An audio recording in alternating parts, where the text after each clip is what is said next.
Hello friend, कैसे हैं आप सब। उम्मीद है कि आप सब अच्छे हैं, आप लोग की तैयारी अच्छी। चलिए ठीक है दोस्तों, आज हम आप लोग के साथ बिहार एसएससी का इंटर स्तरीय जिसमें 12 सेट नंबर आप सर डिस्कस करने वाले हैं। इससे पहले हम 11 सेट डिस्कस कर चुके हैं। अगर आप नहीं देखें तो प्लेलिस्ट में जाकर देख सकते हैं। इसके साथ प्लेटफॉर्म का भी प्रैक्टिस सेट अपलोड कर दिया गया। अगर आप नहीं देखें तो प्लेलिस्ट में जा सकते हैं। और किरण का भी आप लोग को प्लेलिस्ट में देखने को मिलेगा। और साथ साथ एक बात और बोलना चाहते हैं कि बिहार एसएससी जो है ये एग्ज़ाम जो है जल्द ही कंडक्ट कराने वाला है, इसलिए आप लोग के पास जो है समय जो बहुत ही कम समय, इसलिए अभी से आप लोग लग जाएं और डेली 1 से 2 सेट प्रैक्टिस किया करें, ठीक है। और साथ साथ जो फ्रेंड चैनल पर पहली बार विजिट कर रहे हैं, चैनल से थोड़ा सा भी आप लोग को फायदा हो रहा है तो प्लीज़ चैनल को सब्सक्राइब कीजिएगा और अपने दोस्तों में शेयर जरूर कर दें, ठीक है। तो स्टार्ट करते हैं हम लोग क्वेश्चन नंबर फर्स्ट। चलिए, ये रहा क्वेश्चन नंबर आपका फर्स्ट।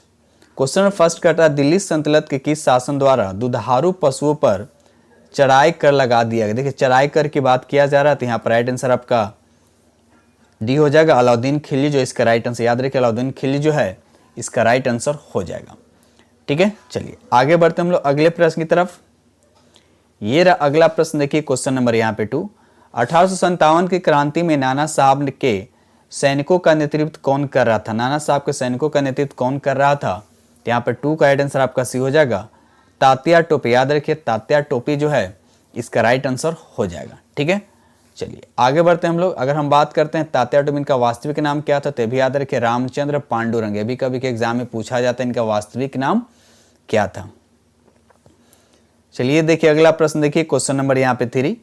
क्वेश्चन नंबर 3 आपसे पूछा, स्वामी दयानंद सरस्वती का बचपन का नाम क्या था, ये आपसे पूछा जा रहा है। तो यहाँ पर राइट आंसर आपका हो जाएगा मूल शंकर। याद रखिएगा मूल शंकर जो इनके बचपन का नाम है, ठीक है। और अगर बात करें इनके स्वामी का नाम क्या था, इनके गुरु कौन थे, तो याद रखिएगा विरजानंद। क्या था, विरजानंद। और यहाँ पर देखिए दयानंद सरस्वती का एक बुक का नाम है सत्यार्थ प्रकाश, ये भी याद रखिएगा। चलिए अगला प्रश्न देखिए क्वेश्चन नंबर यहाँ पर 4। कहता भारतीय राष्ट्रीय कांग्रेस के किस अधिवेशन में पहली बार एक महिला को अध्यक्ष चुना गया है। बताइए, पहली बार एक महिला को अध्यक्ष चुना गया, आपको बताना कौन सा अधिवेशन था। तो यहाँ पर राइट आंसर आपका डी हो जाए 1917। अधिवेशन कौन सा, कलकत्ता अधिवेशन, इसमें चुना गया था एनी बेसेंट को। याद रखिएगा एनी बेसेंट पहला पूछा, लेकिन आपसे पूछेगा कि भारतीय राष्ट्रीय कांग्रेस के प्रथम भारतीय महिला अध्यक्ष कौन बनी थी, तो वह सरोजिनी नायडू होगा। और कब, तो याद रखिएगा 1925 में, ठीक है। चलिए आगे बढ़ते हैं हम लोग। ये अगला प्रश्न देखिए क्वेश्चन नंबर यहाँ पर 5। कहता बाल गंगाधर तिलक के द्वारा गीता रहस्य नामक पुस्तक की रचना कहाँ की गई थी। तो यहाँ पर 5 का राइट आंसर आपका सी हो जाएगा मांडले। याद रखिएगा 5 का राइट आंसर क्या हो जाएगा, मांडले इसका राइट आंसर हो जाएगा, ठीक है। साथ साथ ये भी याद रखिएगा 1908 में तिलक को केसरी में प्रकाशित लेखों के आधार पर 6 वर्ष के कारावास की सजा देकर मांडले की जेल है जो कहाँ पड़ता है, बर्मा में, भेज दिया गया था। यहीं पर इन्होंने गीता रहस्य पुस्तक लिखी थी।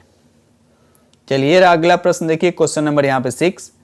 कहता है गांधी इरविन समझौता के परिप्रेक्ष्य में किसने गांधी और इरविन को 2 महात्मा की संज्ञा दी थी। बताइए, अब देखिए यहाँ पर एक आता है गांधी इरविन समझौता किन के बीच हुआ था, तो इरविन और महात्मा गांधी के बीच हुआ था। और कब हुआ था, तो मार्च में हुआ था 1931 में। लेकिन आपसे पूछा जा रहा है कि किसने गांधी और इरविन को 2 महात्मा की संज्ञा दी थी। तो यहाँ पर 6 का राइट आंसर आपका बी हो जाएगा, सरोजिनी नायडू इसका राइट आंसर हो जाएगा। चलिए अगला प्रश्न देखिए क्वेश्चन नंबर यहाँ पे 7।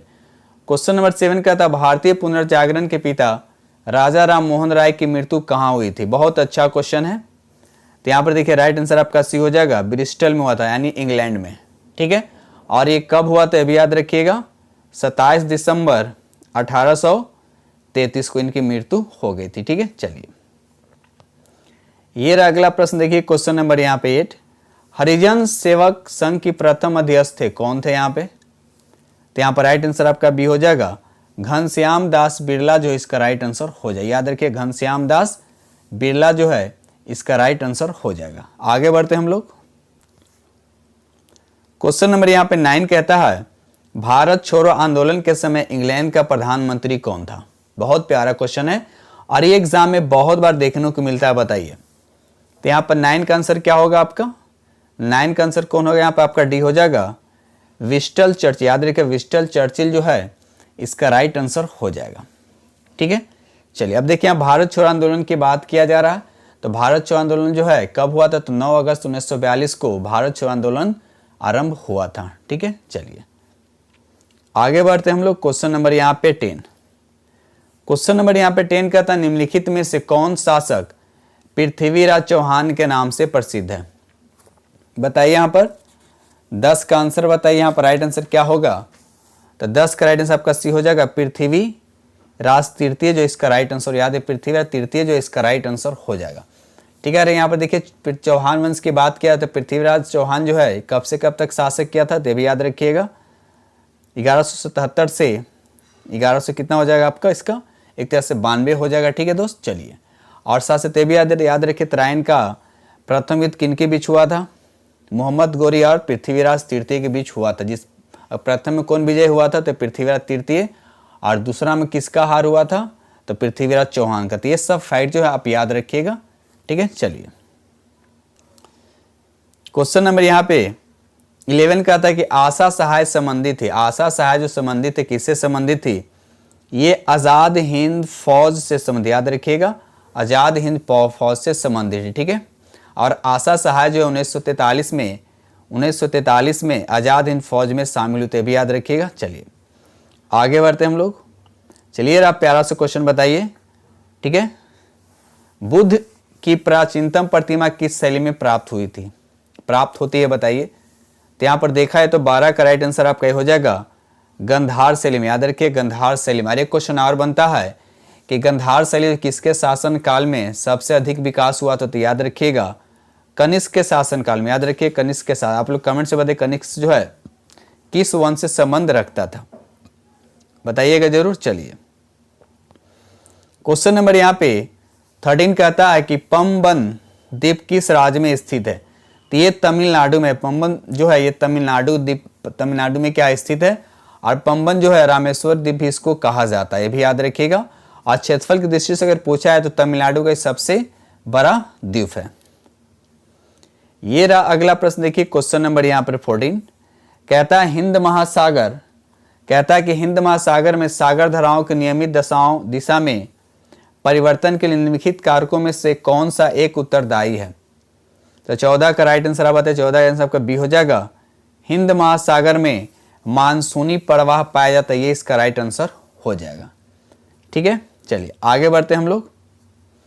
चलिए यहाँ पर देखिए आपको क्या करना है, मिलान करना है। सूची 1 को सूची 2 से क्या करना है, आपको मिलान करना है। क्वेश्चन नंबर 15 में एक तरफ महासागर दे रखा, दूसरी तरफ उसका दे रखा सबसे गहरे स्थान दे रखा। ठीक है, तो अब देखिए पहला दे रखा प्रशांत महासागर, तो बहुत इंपॉर्टेंट क्वेश्चन से पूछा जाता है। प्रशांत महासागर दुनिया के सबसे बड़ा जो गर्त होता है प्रशांत महासागर में ही है, तो उसका नाम क्या है, मेरीना ट्रेंच, यानी ए का हो जाएगा आपका 3, ए का हो जाएगा आपका 3। अगर हम बी की बात करते हैं अटलांटिक महासागर का, तो प्यूर्टो रिको गर्त हो जाएगा, यानी ऑप्शन हो जाएगा आपका 4 हो जाएगा। और सी की बात करें, देखिए हिंद महासागर की अगर हम बात करते हैं तो हो जाएगा जावा गर्त, क्या हो जाएगा जावा गर्त, यानी पहला हो जाएगा। और डी का हो जाएगा आपका 2, यानी यूरेशियन बेसिन। तब देखिए 3, 4, 1, 2, 3, 4, 1, 2 देखते हैं किस ऑप्शन में है। 3, 4, 1, 2 यानी ऑप्शन आपके बी पे जा रहे हैं। देखिए 3, 4, 1, 2 आपका राइट आंसर आपका बी हो गया। बढ़ते हम लोग अगले प्रश्न की तरफ। क्वेश्चन नंबर यहाँ पे 16 कहता है संयुक्त राज्य अमेरिका के मध्य मैदानों पर चिनूक हवाओं का क्या प्रभाव पड़ता है। तो यहाँ पर 16 का राइट आंसर आपका ये हो जाएगा जाड़े का तापमान क्या हो जाता है, बढ़ जाता है, इसलिए राइट आंसर आपका ए होगा। ठीक है, चलिए ये रहा अगला प्रश्न। देखिए क्वेश्चन नंबर यहाँ पे 17 कहता है निम्नलिखित में किस पहाड़ी पर पूर्वी घाटी और पश्चिमी घाटी मिलते हैं, यानी कहने का मतलब ये हुआ कि पूर्वी घाटी और पश्चिमी घाटी जो है किस पहाड़ी पर ये मिलते हैं, इस पहाड़ी किस पहाड़ी पे मिलते हैं। या ऐसे भी क्वेश्चन पूछा है कि दोनों घाटी के बीच में कौन सा पहाड़ी आता है, इस तरह से भी क्वेश्चन पूछा जा सकता है। तो यहाँ पर राइट आंसर आपका सी हो जाएगा नीलगिरी की पहाड़ी। ठीक है, याद रखिए नीलगिरी की पहाड़ी। कमेंट्स में बताए नीलगिरी की पहाड़ी जो है ये किस राज्य में पड़ता है। चलिए अगला प्रश्न देखिए क्वेश्चन नंबर यहाँ पे 18 कहता है दंडकारण्य क्षेत्र अवस्थित है। दंडकारण्य क्षेत्र जो है ये अवस्थित है, आपको बताना है ये किस राज्य में स्थित है। तो ये 2 राज्य में छत्तीसगढ़ और उड़ीसा, यहाँ पर ऑप्शन के अकॉर्डिंग यहाँ पर छत्तीसगढ़ उड़ीसा हो जाएगा, यानी राइट आंसर आपका क्या हो जाएगा, बी हो जाएगा। ठीक है, चलिए आगे बढ़ते हैं हम लोग अगले प्रश्न की तरफ। क्वेश्चन नंबर यहाँ पे 19 कहता है कोड़ी क्रीक यानी निवेशिका स्थित है कहाँ थी, कच्छ के रन में, तो राइट आंसर आपका ये यानी कच्छ का रन इसका राइट आंसर हो जाएगा। ठीक है, और ये कच्छ के रन कहाँ स्थित है, ये गुजरात के पास, याद है गुजरात इसका राइट आंसर ये भी हो जाएगा, याद रखिएगा। चलिए ये देखिए अगला प्रश्न देखिए आपका क्वेश्चन नंबर यहाँ पे 20 का था निम्न में से किस अनुच्छेद में शहरी स्थानीय निकाय से संबंधित 18 कार्यों की सूची दी गई है, तो 20 का राइट आंसर आपका यहाँ पर ये हो जाएगा अनुच्छेद 243W जो है इसका राइट आंसर हो जाएगा। ठीक है, और साथ साथ भाग भी याद रखिए, भाग किस में, तो भाग 9 का ये भी याद रखिएगा।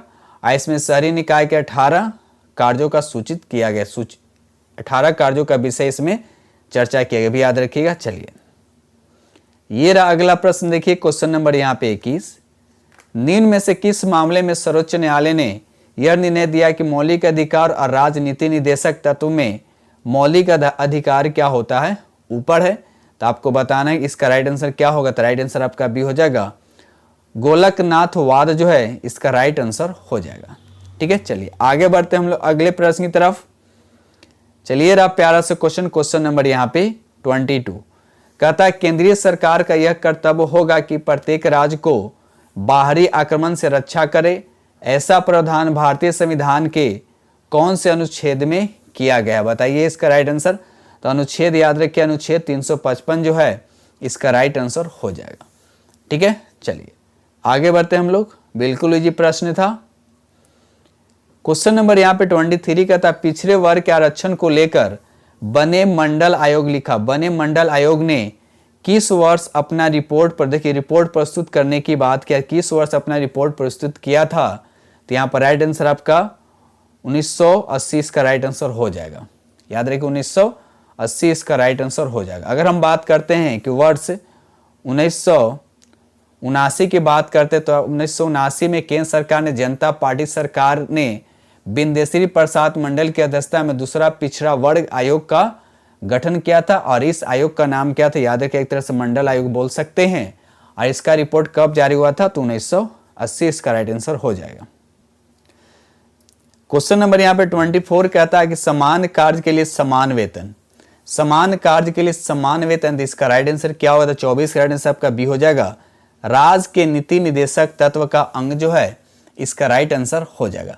अब एक क्वेश्चन आता है कि किस अनुच्छेद के तहत, यानी किस अनुच्छेद में ये प्रावधान है कि समान वेतन, समान कार्य के लिए समान वेतन, तो याद रखिएगा एक तरह से अनुच्छेद 39 का घ कहता है कि यह प्रावधान है कि पुरुष और स्त्री दोनों को समान कार्य के लिए समान वेतन मिलना चाहिए, याद रखिए अनुच्छेद 39, इससे भी क्वेश्चन आपको एग्जाम में देखने को मिलेगा, तो ये भी फैक्ट याद रखिएगा। चलिए ये रहा अगला प्रश्न देखिए क्वेश्चन नंबर यहाँ पे 25 कहता है कि संसाधनात्मक प्रशासन जो है यानी शासन जो है व्यवस्था, तो आपको बताना है इसका राइट आंसर क्या होगा, तो यहाँ पर 25 का राइट आंसर आपका डी हो जाएगा, विधायिका का कार्यपालिका पर क्या होता है, नियंत्रण होता है, तो राइट आंसर आपका डी हो जाएगा। और साथ साथ ये भी याद रखिएगा 25 का ये भी याद रखिए कि भारत में संसदीय शासन व्यवस्था जो है किस देश से लिया गया है, तो ब्रिटेन के संविधान से, भी याद रखिएगा। चलिए क्वेश्चन नंबर यहाँ पे 26 कहता है निम्न में से किस संविधान संशोधन द्वारा लोकसभा के सदस्यों की संख्या 525 से बढ़ाकर 545 कर दिया है, बताइए कौन सा संविधान संशोधन, तो यहाँ पर राइट आंसर आपका पहला हो जाएगा, यानी 31वें संविधान संशोधन जो है इसका राइट आंसर हो जाएगा। ठीक है, चलिए आगे बढ़ते हम लोग। ये रहा अगला प्रश्न देखिए क्वेश्चन नंबर यहाँ पे 27, क्वेश्चन नंबर 27 कहता है निम्नलिखित में से कौन संविधान में 42वें संशोधन द्वारा नीति निर्देशक तत्वों को नहीं जोड़ा गया है, बताइए, तो यहाँ पर राइट आंसर आपका डी हो जाएगा, समान नागरिकता संहिता जो इसको नहीं जोड़ा गया, याद रखिएगा। ठीक है, चलिए ये रहा अगला प्रश्न देखिए क्वेश्चन नंबर यहाँ पे 28, क्वेश्चन नंबर 28 कहता है कि भारतीय संविधान का अनुच्छेद 239 संबंधित है, बताइए किससे संबंधित है, 249 जो है किससे संबंधित है ये आपको बताना है, तो यहाँ पर राइट आंसर आपका डी हो जाएगा, राज्य सूची के विषय के संबंध में संसद की विधायी शक्ति जो इससे संबंधित है, तो राइट आंसर आपका यहाँ पे डी हो जाएगा। ठीक है, चलिए ये रहा अगला प्रश्न, देखिए क्वेश्चन नंबर यहाँ पे 29 कहता है यदि प्राथमिक घाटे में ब्याज भुगतान सम्मिलित कर दिया जाए तो बराबर होता है किसके बराबर। देखिए प्राथमिक घाटे में ब्याज भुगतान को सम्मिलित किया जाता है, तो यहाँ पर राइट आंसर आपका बी हो जाएगा, राजकोषीय घाटे इसका राइट आंसर हो जाए, यानी 29 का राइट आंसर आपका क्या होगा, बी होगा। ठीक है, चलिए ये रहा अगला प्रश्न, देखिए क्वेश्चन नंबर यहाँ पे 30। क्वेश्चन नंबर यहाँ पे 30 कहता है भारत में मुद्रास्फीति दर की माप किस आधार पे होती है। तो यहाँ पर 30 का राइट आंसर आपका डी हो जाएगा, उपयुक्त में से सभी इसका राइट आंसर, यानी उपभोक्ता के मूल्य सूचकांक पर भी होगा, थोक मूल्य सूचकांक पे भी होगा, श्रमिकों का जीवन निर्वाह लागत सूचकांक पे, तो राइट आंसर आपके यहाँ पे डी हो जाएगा। क्वेश्चन नंबर यहाँ पे 31 कहता है एक देश अपनी मुद्रा के अवमूल्यन का सहारा लेता है। ठीक है, तो आपको बताना है इसका राइट आंसर क्या होगा, तो राइट आंसर आपका ए हो जाएगा, व्यापार शेष को ठीक करने के लिए इसका राइट आंसर आपका ए हो जाएगा। ठीक है, चलिए ये रहा अगला प्रश्न, देखिए क्वेश्चन नंबर यहाँ पे 32 कहता है व्यापार संतुलन में लिखित में से कौन सम्मिलित है। तो यहाँ पर 32 का राइट आंसर आपका हो जाएगा, माल जो है इसका राइट आंसर हो जाएगा। आगे बढ़ते हम लोग, चलिए रहा अगला प्रश्न, देखिए क्वेश्चन नंबर यहाँ पे 33, ये भी बहुत प्यारा क्वेश्चन है, बहुत बार एग्जाम में देखने को मिलता है। क्वेश्चन नंबर यहाँ पे 33 कहता है कि एक बंद अर्थव्यवस्था वह अर्थव्यवस्था जिसमें क्या होता है। तो यहाँ पर राइट आंसर आपका 33 का राइट आंसर आपका डी हो जाएगा, न निर्यात न आयात, यानी दोनों में से कोई नहीं होता है। ठीक है, न आयात होता है न निर्यात होता है, राइट आंसर आपके यहाँ पे डी होता है, तो राइट। ठीक है, चलिए ये रहा अगला प्रश्न, देखिए क्वेश्चन नंबर यहाँ पे 34 1949 में भारत सरकार द्वारा नियुक्त राष्ट्रीय आय समिति का अध्यक्ष निम्नलिखित में से कौन था। यहाँ पर राइट आंसर आपका बी हो जाएगा, पीसी महालनोबिस जो है, पीसी महालनोबिस जो इसका राइट आंसर हो जाएगा। ठीक है दोस्त, चलिए आगे बढ़ते हम लोग अगले प्रश्न की तरफ। क्वेश्चन नंबर यहाँ पे 35 कहता है निम्न में कौन सा एक आर्थिक वृद्धि का परिचायक है। तो 35 का राइट आंसर आपका बी हो जाएगा, वास्तविक प्रति व्यक्ति आय में सुस्थिर वृद्धि जो है इसका राइट आंसर हो जाएगा। ठीक है दोस्त, चलिए आगे बढ़ते हम लोग अगले प्रश्न की तरफ। दोस्तों अगर वीडियो पसंद आए तो प्लीज लाइक कीजिएगा, और जो फ्रेंड चैनल पर पहली बार विजिट करें तो चैनल को सब्सक्राइब जरूर कर लीजिएगा। ठीक है, चलिए ये रहा अगला प्रश्न, देखिए ये क्वेश्चन एग्जाम में चांसेस बनते हैं, क्योंकि इजराइल और फिलिस्तीन से जो भी युद्ध चल रहे हैं, तो इजराइल में जो भारतीय फंसे हैं वहां से भारतीयों को निकालने के लिए एक ऑपरेशन चलाया गया था, तो उस ऑपरेशन से क्वेश्चन दे रखा है। ठीक है, तो याद रखिएगा, इजराइल में फंसे लोगों के बचाव हेतु भारत सरकार ने किस ऑपरेशन की शुरुआत की है। तो यहाँ पर राइट आंसर आपका ए हो जाएगा, ऑपरेशन अजय इसका राइट आंसर हो जाएगा। ठीक है, चलिए आगे बढ़ते हम लोग। ये रहा अगला प्रश्न, देखिए क्वेश्चन नंबर यहाँ पे 37 अंतर्राष्ट्रीय क्रिकेट में सर्वाधिक छक्का लगाने का रिकॉर्ड किसने बनाया। तो ये क्या किया, याद रखिएगा, ये क्रिस गिल को पीछे छोड़ दिया। क्रिस गिल 500 कितना है 53 छक्के हैं, जबकि 554 छक्का किसका हो गया, तो याद रखिए रोहित शर्मा इसका राइट आंसर हो जाएगा। ठीक है, चलिए आगे बढ़ते हम लोग अगले प्रश्न की तरफ। ये रहा क्वेश्चन नंबर आपका 38 केंद्र सरकार के महत्वाकांक्षी योजना मेरा युवा भारत को कब लॉन्च किए जाने की घोषणा की गई है। तो यहाँ 35 का राइट आंसर आपका हो जाएगा, 31 अक्टूबर 2023 जो है इसका राइट आंसर हो जाएगा। ठीक है, चलिए आगे बढ़ते हम लोग। क्वेश्चन नंबर यहाँ पे 39 कहता है कि राष्ट्रीय खेल 2023 का आयोजन कहाँ किया गया है। राष्ट्रीय खेल 2023 का आयोजन कहाँ किया गया है। तो यहाँ पर राइट आंसर आपका हो जाएगा, गोवा इसका राइट आंसर, याद रखिए गोवा जो है इसका राइट आंसर हो जाएगा।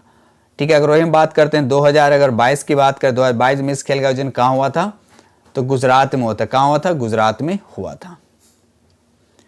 चलिए अगला प्रश्न देखिए क्वेश्चन नंबर यहाँ पर 40 एशियन गेम्स 2023 में स्वर्ण पदक जीतने वाली ज्योति सुरेखा का संबंध किस खेल से है। तो यहाँ पर 40 का राइट आंसर आपका हो जाएगा, तीरंदाजी जो है इसका राइट आंसर हो जाएगा। ठीक है, क्वेश्चन नंबर यहाँ पे 41 कहता है हाल ही में किस राज्य ने 3 नए जिलों की स्थापना को मंजूरी दी है। तो यहाँ पर राइट आंसर आपका ये हो जाएगा, राजस्थान जो है इसका राइट आंसर हो जाएगा, याद रखिएगा। चलिए ये रहा अगला प्रश्न देखिए क्वेश्चन नंबर यहाँ पर 42 कहता है भारतीय वायुसेना दिवस 2023 का विषय यानी थीम पूछा आपसे, इसका थीम क्या है? तो यहाँ पर 42 का राइट आंसर आपका बी हो जाएगा, एयर पावर बैंड जो बाउंड्रीज, इसका राइट आंसर हो जाएगा। ठीक है, यानी 42 का राइट आंसर आपका बी हो जाएगा। अब देखिए भारतीय वायुसेना की बात करते हैं, इसको प्रतिवर्ष जो है 8 अक्टूबर को मनाया जाता है, याद रखिएगा 8 अक्टूबर को प्रतिवर्ष मनाया जाता है। चलिए देखिए क्वेश्चन नंबर यहाँ पर 43 कहता है विश्व प्रेस स्वतंत्रता सूचकांक 2023 में भारत का स्थान आपसे पूछा है। 2023 का सूचकांक पूछा आपसे, तो 2023 के अकॉर्डिंग यहाँ पर राइट आंसर आपका क्या होगा? तो राइट आंसर आपका डी हो जाएगा, 161 हो जाएगा। लेकिन आपसे कभी कभी पूछ देगा 2022 का, क्योंकि कभी कभी बिहार एसएससी जो है ये 2022 से भी क्वेश्चन पूछ सकता है। तो याद रखिएगा 2022 में इसका स्थान था 150 था, और 2023 के अकॉर्डिंग जो पहले स्थान पर कौन है? तो नॉर्वे है। याद रखिए पहले स्थान पे तो नॉर्वे हो जाएगा। ठीक है, चलिए आगे बढ़ते हम लोग। ये देखिए क्वेश्चन नंबर यहाँ पर 44 कहता है, क्वेश्चन नंबर यहाँ 44 कहता है कि डीन बोलुआर्ट, क्या लिखा हुआ है? डीन बोलुआर्ट जो है किस देश के राष्ट्रपति हैं? तो इसका राइट आंसर आपका बी हो जाएगा, पेरू इसका राइट आंसर। याद रखिएगा पेरू जो है इसका राइट आंसर हो जाएगा, यानी ऑप्शन आपका बी करेक्ट आंसर हो जाएगा। अब पेरू की राजधानी पूछेंगे तो क्या हो, कहाँ हो जाएगा? तो लीमा हो जाएगा, याद रखिएगा। चलिए ये रहा अगला प्रश्न, देखिए क्वेश्चन नंबर यहाँ पर क्वेश्चन नंबर 45 कहता है कि इंटरनेट इन इंडिया रिपोर्ट 2022 के अनुसार भारत की कितनी प्रतिशत आबादी इंटरनेट का प्रयोग करती है? बताइए। तो अगर बात किया तो 52%, याद रखिए 52% इसका राइट आंसर हो जाएगा। अगर भारत में सबसे ज्यादा इंटरनेट का उपयोग करने वाला कौन सा अगर राज्य पूछेगा तो गोवा हो जाएगा पहले स्थान पे। क्या हो जाएगा? गोवा पहले स्थान पे, जहां 70% लोग क्या करते हैं? इंटरनेट का यूज करते हैं। अगर हम बिहार की बात करें, सबसे कम अगर कोई यूज करता है तो बिहार यूज करता है। कितना? तो बिहार जो है 32% मात्र जो है नेट का उपयोग, इंटरनेट का उपयोग करता है। ठीक है, चलिए ये रहा अगला प्रश्न, देखिए क्वेश्चन नंबर यहाँ पे 46। क्वेश्चन नंबर 46 कहता है, क्वेश्चन नंबर 46 कहता है कि शिव शंकरी को किस कृति में किए गए सरस्वती सम्मान 2022 से सम्मानित किया गया? बताइए। तो यहाँ पर 46 का राइट आंसर आपका बी हो जाएगा, सूर्यवंशम जो है इसका राइट आंसर। याद है सूर्यवंशम जो है इसका राइट आंसर हो जाएगा। ठीक है, चलिए आगे बढ़ते हम लोग। ये रहा अगला प्रश्न, देखिए क्वेश्चन नंबर यहाँ पे 47 पीएम मित्रा योजना के तहत कितने राज्यों में मेगा टेक्सटाइल पार्क स्थापित करने की मंजूरी दी गई है? तो 47 का राइट आंसर आपका ये हो जाएगा 7 राज्यों इसका राइट आंसर। याद है 7 राज्यों है इसका राइट आंसर हो जाएगा। अगर आपसे कभी कभी क्वेश्चन ये पूछा जाता है कि केंद्रीय कपड़ा मंत्री जो पीयूष गोयल जो हैं तमिलनाडु में भारत का पहला मेगा टेक्सटाइल पार्क लॉन्च किया, और कहाँ? तो याद रखिएगा तमिलनाडु में भारत का पहला मेगा टेक्सटाइल पार्क कहाँ लॉन्च किया? तो तमिलनाडु में, याद रखिएगा। और इस योजना के तहत 7 राज्यों में पार्क स्थापित किए जाने की घोषणा किया गया था, ये भी फैक्ट याद रखिएगा। चलिए ये रहा अगला प्रश्न, देखिए क्वेश्चन नंबर यहाँ पर 48 कहता है कि परमाणु ऊर्जा संस्थान की स्थापना किस वर्ष की गई थी? देखिए परमाणु ऊर्जा संस्थान आपसे पूछा जा रहा है, तो बताइए 48 का राइट आंसर क्या होता है? 48 का राइट आंसर आपका डी हो जाएगा, 1955 इसका राइट आंसर हो जाएगा। अगर आपसे पूछा जाएगा भारत में परमाणु ऊर्जा आयोग की स्थापना कब हुआ था? तो 1948 हो जाएगा। क्या हो जाएगा? 1948 हो जाएगा। अगर आपसे पूछा जाएगा कि परमाणु ऊर्जा विभाग की स्थापना कब हुआ था तो हो जाएगा 1954। ठीक है, चलिए आगे बढ़ते हम लोग। चलिए रहा क्वेश्चन नंबर आपका 49 कहता है कि होलकर हॉकी का संबंध किस खेल से? बताइए होलकर हॉकी का संबंध जो है किस खेल से? तो इसका राइट आंसर आपका बी हो जाएगा। इसका खेल जो है ये जो आपका संबंध जो है आपका ब्रिज खेल से, तो राइट आंसर आपका बी हो जाएगा। ठीक है, चलिए आगे बढ़ते हम लोग। क्वेश्चन नंबर यहाँ 50 का था विश्व वन्य जीव दिवस जो प्रतिवर्ष कब मनाया जाता है? यहाँ पर राइट आंसर आपका याद रखिएगा ये 3 मार्च को मनाया, याद रखिएगा 3 मार्च को मनाया जाता है। ठीक है, चलिए ये रहा अगला प्रश्न, देखिए क्वेश्चन नंबर यहाँ पे आपका साइंस यहाँ से स्टार्ट हो रहा है। क्वेश्चन नंबर 51 का था निम्नलिखित में कौन सा रासायनिक परिवर्तन का उदाहरण है? तो यहाँ पर देखिए बताइए, बिल्कुल इजी प्रश्न है। तो यहाँ पर देखा सोडियम क्लोराइड के क्रिस्टलीकरण ये नहीं है, बर्फ का पिघलना ये भी नहीं है, दूध का खट्टा होना ये सही है, तो राइट आंसर आपका बी हो जाएगा। ठीक है, चलिए आगे बढ़ते हैं हम लोग। ये देखिए क्वेश्चन नंबर यहाँ 52। एक बैठक हॉल में जो शुरू में प्रतिभागियों से आधा भरा होता है, कुछ समय बाद पूर्ण क्षमता से भरा होता है, फिर भाषण की स्पष्टता क्या होगी? बढ़ती है, कम हो जाती है, वही रहती है, शून्य हो जाती है। तो यहाँ पर 52 का राइट आंसर आपका हो जाएगा, क्या हो जाएगा? बढ़ती है। तो राइट आंसर आपका ए हो जाएगा। ये रहा अगला प्रश्न, देखिए क्वेश्चन नंबर यहाँ पर 53। कहता है द्रव्यमान और भार के बीच अंतर संदर्भ में कौन सा सही है? आपको पता है कि द्रव्यमान क्या एक अदिश राशि है, भार क्या एक सदिश राशि है। तो यहाँ पर देखिए ऑप्शन के अकॉर्डिंग यहाँ पर राइट आंसर आपका पहला ही हो जाए कि भार एक बल है, जबकि द्रव्यमान क्या बल नहीं है, याद रखिएगा। और बल आपका सदिश राशि है और द्रव्यमान क्या आपका अदिश राशि, इसका मात्रक होता है किलोग्राम और भार का मात्रक होता है न्यूटन, क्योंकि एक तरह को क्या बल है। तो राइट आंसर आपका ए हो जाएगा। चलिए क्वेश्चन नंबर यहाँ पे 54 कहता है कि एक प्रकाश वर्ष लगभग बराबर होता है तो कितना होता है? बताइए, एक प्रकाश वर्ष जो है लगभग बराबर होता है तो कितना होता है? तो यहाँ पर तो ऐसे एक प्रकाश वर्ष की बात किया तो 9 पॉइंट जो है 4 × 10⁻⁴ कितना होता है? 15 मीटर होता है। ठीक है, तो अब देखिए यहाँ पर किस तरह से दे रखा है। तो 10⁻15 तो ये नहीं होगा, ये नहीं होगा, ये नहीं होगा। अब देखिए यहाँ पर 10⁻16 दे रखा है। अगर मैं इसको अगर 10 मान लूँ और इसको अप्रॉक्स अगर राउंड ऑफ 10 मान लूँ तो क्या हो, इसमें एक ऐड हो जाए, यानी 10 क्या हो जाएगा आपका 16 हो जाएगा। तो राइट आंसर आपका यहाँ पर ए, इसके चांसेस ज़्यादा है। तो राइट आंसर आपका ए हो जाएगा। ये अगला प्रश्न देखिए क्वेश्चन नंबर यहाँ पर 55। पूर्ण आंतरिक परावर्तन कब होता है? आप लोग को पता है टोटल इंटरनल रिफ्लेक्शन क्या होता है? जब प्रकाश क्या होता है? तो आप लोग को पता है जब प्रकाश जो है सघन से क्या होता है, विरल में चलता है ना, तब जाकर क्या होता है, पूर्ण आंतरिक परावर्तन होता है। तो आप देखिए इसमें सबसे सघन से विरल वाला कौन सा है? तो यहाँ पर पहला ही ऑप्शन दे रखा है डायमंड से कांच, डायमंड से कांच दे रखा है। तो यहाँ पर राइट आंसर आपका ए हो जाएगा। ठीक है, और एक कंडीशन और, पहला तो हो गया कि सघन से विरल में होना चाहिए और आपतन कोण का मान जो होना चाहिए क्रांतिक कोण से क्या होना चाहिए, अधिक होना चाहिए। तो ये दो कंडीशन है पूर्ण आंतरिक परावर्तन के लिए। ठीक है, चलिए ये देखिए अगला प्रश्न क्वेश्चन नंबर यहाँ पर 56। रदरफोर्ड के प्रयोग में अधिकांश अल्फा कण सीधे पन्नी के माध्यम से जाते हैं क्योंकि? तो यहाँ पर राइट आंसर आपका डी हो जाएगा। परमाणु का अधिकांश भाग क्या होता है, खाली होता है। तो राइट आंसर आपका यहाँ पे डी हो जाएगा। ठीक है, चलिए आगे बढ़ते हैं हम लोग। क्वेश्चन नंबर यहाँ पे 57 कहता है कि निम्नलिखित में कौन सा शुद्ध पदार्थ नहीं, बताएं इसमें कौन सा शुद्ध पदार्थ नहीं है? तो यहाँ पर राइट आंसर आपका सी हो जाएगा।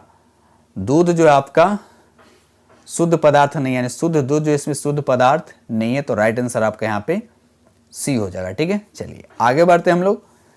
क्वेश्चन नंबर ये रहा आपका 58।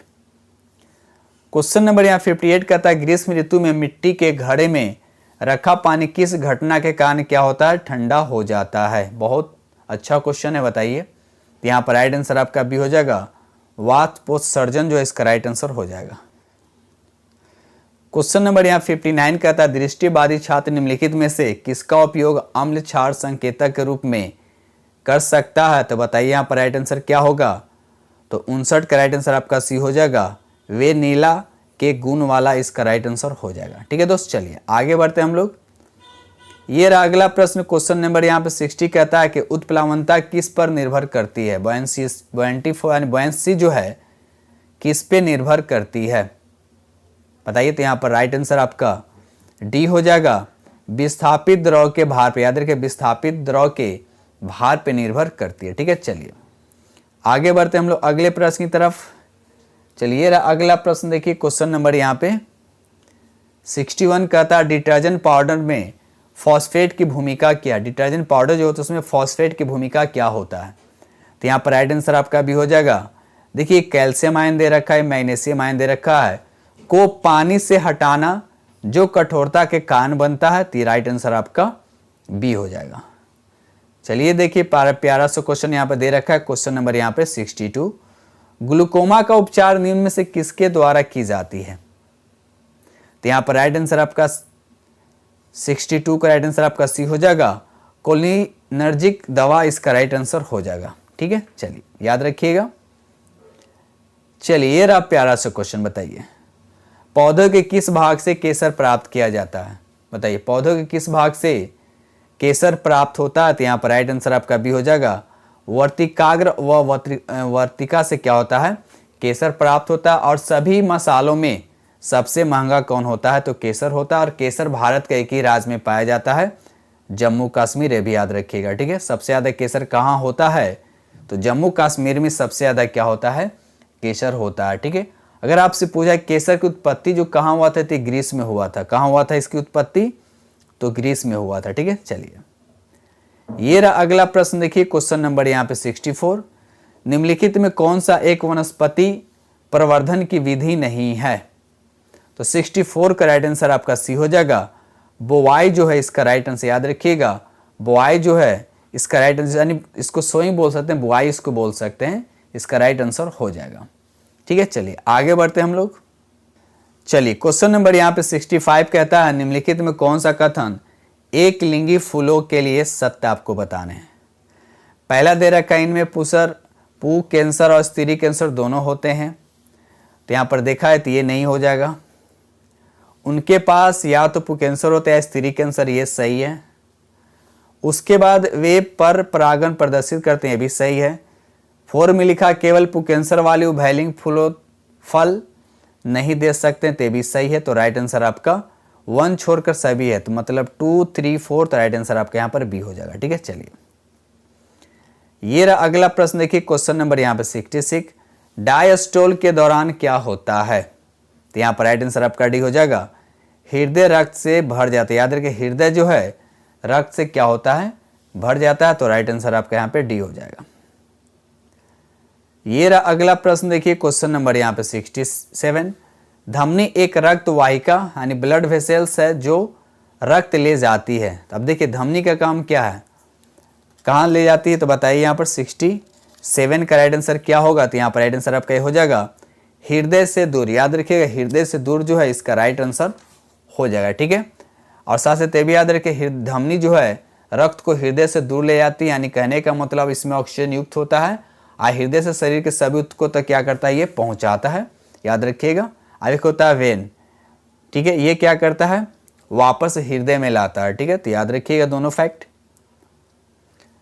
क्वेश्चन नंबर यहाँ पे 68 कहता है, कौन सी कोशिकाओं को सच्ची कोशिका नहीं माना जाता? सच्ची कोशिका जो है नहीं माना जाता है। तो यहाँ पर राइट आंसर आपका हो जाएगा प्लेटलेट्स। याद रखिएगा, प्लेटलेट्स जो है इसका राइट आंसर हो जाएगा। प्लेटलेट्स क्या हो जाएगा? इसका राइट आंसर हो जाएगा। और ये रक्त के अंदर ही आता है, यानी रक्त कितने तरह का होता है? सबसे पहले याद है रक्त कैसा ऊतक होता है? तो ये संयोजी ऊतक होता है। रक्त कैसा होता है? यह संयोजी ऊतक होता है जिसमें एरिथ्रोसाइट, ल्यूकोसाइट और प्लेटलेट शामिल होता है, ठीक है। इनमें से प्लेटलेट सच्ची रक्त कोशिकाएं नहीं होती है। तो याद रखिए, आपसे पूछा क्या है? सच्ची रक्त कोशिका कौन नहीं होता है? तो प्लेटलेट्स इसका राइट आंसर होगा, ठीक है। आप लोग पता है डेंगू में क्या होता है? प्लेटलेट से क्या होता है? धीरे धीरे क्या होता है? घटता चला जाता है, ठीक है दोस्त। चलिए याद रखिएगा।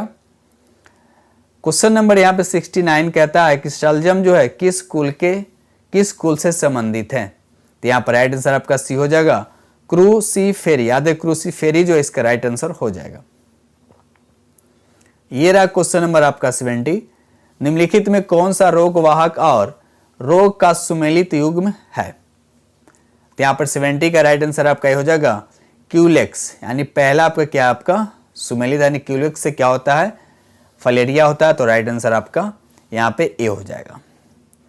चलिए देखिए अगला प्रश्न। देखिए क्वेश्चन नंबर यहाँ पे 71। आयरन की कमी से होने वाला एनीमिया किस परजीवी संक्रमण की जटिलता है? तो ये हुक वर्म। याद रखिए 71 का राइट आंसर आपका सी हो जाएगा हुक वर्म जो है इसका राइट आंसर हो जाएगा। ये रहा क्वेश्चन नंबर आपका 72। कहता है निम्नलिखित में से किसका उपयोग प्रोबायोटिक के रूप में किया जाता है? प्रोबायोटिक के रूप में किया जाता है। तो यहाँ पर 72 का राइट आंसर आपका बी हो जाएगा लैक्टोबैसिलियस जो है इसका राइट आंसर हो जाएगा। बढ़ते हम लोग अगले प्रश्न की तरफ। क्वेश्चन नंबर यहाँ पे 73 कहता है शीतल पेय बोतल और बच्चों को दूध पिलाने की बोतलें आमतौर पर बनी होती है। तो बताना है किसके बनी होती है? तो यहाँ पर राइट आंसर आपका सी हो जाएगा पॉलीस्टाइरीन इसका राइट आंसर। पॉलीस्टाइरीन जो है इसका राइट आंसर हो जाएगा। पॉलीस्टाइरीन क्या होता है? स्टायरीन मोनोमर से बना एक सिंथेटिक सुगंधित क्या होता है? बहुलक होता है, ठीक है, चलिए ये रहा अगला प्रश्न। देखिए क्वेश्चन नंबर यहाँ पे 74। नाइट्रेट उर्वरकों के अत्यधिक प्रयोग से बच्चों में कौन सा रोग होता है? तो 74 का राइट आंसर आपका सी हो जाएगा मेथोमोग्लोनिया, इसका राइट याद रखिएगा, मेथोमोग्लोनीमिया इसका राइट आंसर हो जाएगा। ठीक है, चलिए आगे बढ़ते हैं हम लोग। ये रहा अगला प्रश्न। देखिए क्वेश्चन नंबर यहाँ पे 75 कहता है बायोगैस में मीथेन सामग्री होता है। बायोगैस में मीथेन सामग्री होता है तो आपको बताने हैं क्या होता है। मीथेन से आपसे पूछा था, याद रखिए बायोगैस में सबसे ज़्यादा अगर परसेंटेज होता है तो मीथेन का होता है, और वह 50 से क्या होता है 75 के आसपास होता है। तो 50 से 75 तो आप देख सकते हैं, तो यहाँ पर राइट आंसर आपका बी हो जाएगा, यानी 55 से 75 ये चल सकता है। अगर हम बात करते हैं कार्बन डाइऑक्साइड की, तो कार्बन डाइऑक्साइड की परसेंटेज कितना 25 से 50% होता है। ठीक है, और अगर इसमें और क्या क्या, सबसे पहले बायोगैस में कौन कौन सा गैस होता है याद रखिएगा, मीथेन होता है, कार्बन डाइऑक्साइड होता है, हाइड्रोजन होता है, नाइट्रोजन, सब याद रखिएगा। ठीक है, तो सबसे ज़्यादा होता है इसमें मीथेन होता है, उसके बाद कार्बन डाइऑक्साइड होता है। ठीक है दोस्त, तो इस तरह से हमने आप लोग के साथ 75 क्वेश्चन डिस्कस किया हूँ। आप लोग क्या कीजिएगा, पहले खुद से प्रैक्टिस कीजिएगा कि 75 में आप लोग कितने स्कोर ला रहे हैं। कम से कम आप लोग को हर हालत में पीटी के लिए तो 50 प्लस अभी चाहिए, 50 प्लस आपको होना चाहिए इसमें। ठीक है, यानी पीटी के लिए कम से कम आपको अगर हम बोला जाए तो 105 प्लस होना चाहिए, यानी 70% से ऊपर पीटी के लिए चाहिए। ठीक है दोस्त, तो इसी के साथ वीडियो करते समाप्त। और जो फ्रेंड चैनल पर पहली बार विजिट कर रहे हैं तो चैनल को सब्सक्राइब कीजिएगा और साथ में बेल आइकन को प्रेस करना नहीं भूलिए। ठीक है दोस्तों, इसी के साथ वीडियो करते हैं समाप्त।